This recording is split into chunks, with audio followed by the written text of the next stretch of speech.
દાહોદના railway station ખાતે રખડતા આખલાઓની લડાઈમાં 3 લોકો ગંભીર રીતે ઈજાગ્રસ્ત બન્યા. પાલિકાની બેદરકારી સામે નિર્દોષ લોકો ઈજાગ્રસ્ત બની રહ્યા છે.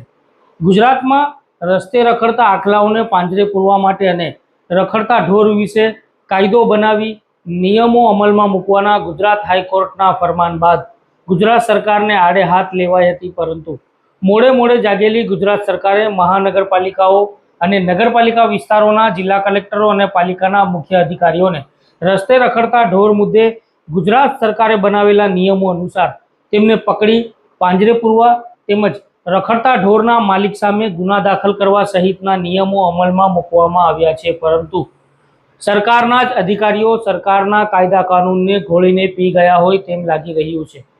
કારણ કે ગુજરાત હાઈકોર્ટના કડક ફરમાન બાદ ગુજરાત સરકારે રખડતા ઢોરો સામે કાર્યવાહી કરવાના આદેશ બાદ પણ પાલિકાના પેટનું પાણી હળતું નથી. તેવી જ રીતે દાહોદ શહેરમાં પણ રસ્તે રખડતા ઢોરો બાખડતા હોય તેવા સમયે રસ્તે ચાલતા નિર્દોષ રાહદારીઓને અડફેટે લઈ ઈજાઓ પહોંચાડવામાં આવતી હોય છે. તેવી જ રીતે એક ગંભીર ઘટના દાહોદ શહેરના રેલવે સ્ટેશન રોડ ઉપર આવેલા મુસ્લિમ મુસાફરખાના નજીક બની છે. તેમાં 2 રખડતા આખલાઓની લડાઈ વચ્ચે 3 નિર્દોષ લોકોને અડફેટે લેતા ઈજાગ્રસ્ત બન્યા હતા.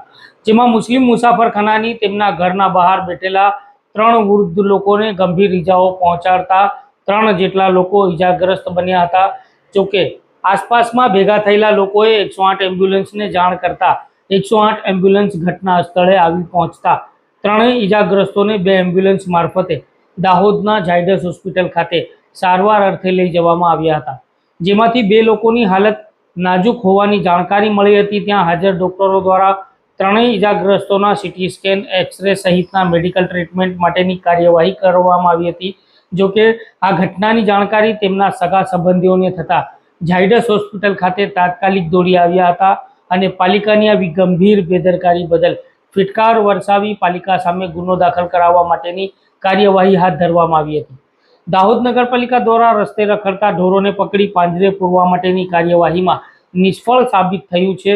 ગુજરાત હાઈકોર્ટ અને સરકારના આદેશોને ઘોળીને પી જનારી પાલિકાના પેટનું પાણી હલતું નથી અને તેના કારણે રખડતા આખલાઓના કારણે રાહદારી માણસો તેમનો ભોગ બનતા હોય ત્યારે પાલિકાએ ગુજરાત હાઈકોર્ટ અને સરકારના નિયમોનું પાલન કરવું જોઈએ અને રસ્તે રખડતા ઢોરોને પાંજરે પૂરવા જોઈએ. દાહોદ નગરમાં બનતી દિન પ્રતિદિન રખડતા આખલાઓની દ્રઢ યુદ્ધના દ્રશ્યો સર્જાતા હોય છે. પાલિકાના અધિકારીઓ પણ નરી આંખે એમનો તમાશો દેખતા હોય છે, પરંતુ ખરેખર પાલિકાના અધિકારીઓને શહેરના નાગરિકોની સલામતી માટેની ચિંતા જ નથી. એટલે દાહોદની પાલિકા રખડતા ઢોર ઉપર કાર્યવાહી કરવા માટે નિષ્ફળ સાબિત થઈ છે. જે લોકો ઈજાગ્રસ્ત બન્યા છે તેમના પરિવારજનોએ તો પાલિકાના અધિકારીઓ ઉપર પોતાની ફિટકાર વરસાવતા જણાવ્યું હતું કે અમે સ્માર્ટ સિટીમાં રહીએ છીએ. 3 લોકોને ઈજાગ્રસ્ત કરીને આખલાઓ ભાગ્યા હતા, ત્યારે સ્થાનિક લોકોએ 2 નાના બાળકોનો પણ જીવ બચાવ્યો છે. આ સ્માર્ટ સિટી નથી, પરંતુ આ જાનવરોની સિટી છે. જાનવરો ખુલ્લેઆમ લડતા ઝઘડતા હોય છે ત્યારે અમારા જેવા નિર્દોષ લોકો તેમનો ભોગ બનતા હોય છે. માણસના જીવની કોઈ કિંમત નથી, જાનવરોના જીવની કિંમત છે. આજે આ ઘટના બની છે તો આવતીકાલે પણ મોટી ઘટના બની શકે છે. માસૂમ બાળકો આમનો ભોગ બનશે ત્યારે તેમનું ઘટના સ્થળે મોત નીપજશે. ત્યારે જવાબદાર કોણ હશે? જેથી પાલિકાના અધિકારીઓએ નાગરિકોની ચિંતા કરવી જોઈએ. જાનવર કરતાં માણસના જીવની વધારે કિંમત છે. અમને જાનવરોના પગે કૂચલીને મારવા માટે બનાવવામાં આવ્યા છે. એટલે પાલિકાની ગંભીર બેદરકારીનો ભોગ નિર્દોષ લોકો બની રહ્યા છે. જેથી પાલિકાના સરકારી અધિકારીઓએ આમના વિશે કાર્યવાહી કરી ગુજરાત હાઈકોર્ટ અને સરકારના આદેશોનું પાલન કરવું જોઈએ, જેથી નિર્દોષ લોકો આમનો ભોગ ના બને. સાંભળીએ ભોગ बननार परिवारनी महिलाएं शू जणाव्યું હતું.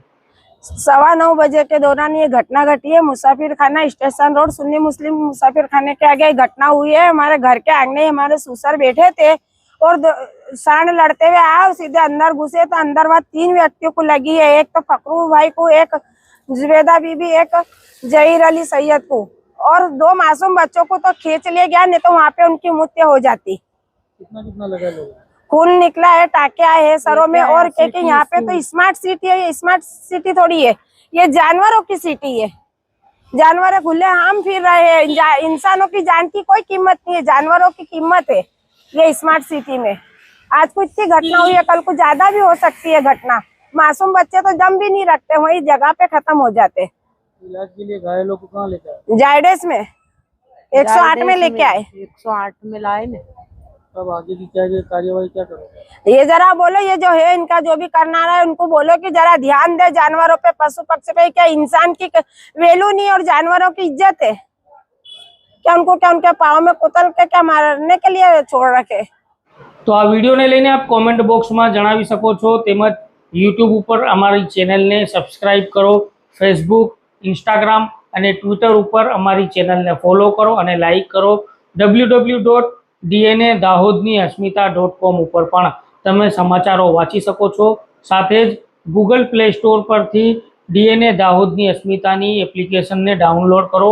દાહોદ જિલ્લાના દરેક સમાચારોથી માહિતગાર રહેવા માટે આપ અમારી સાથે જોડાઈ શકો છો। સમાચારોમાં હાલ આટલું જ।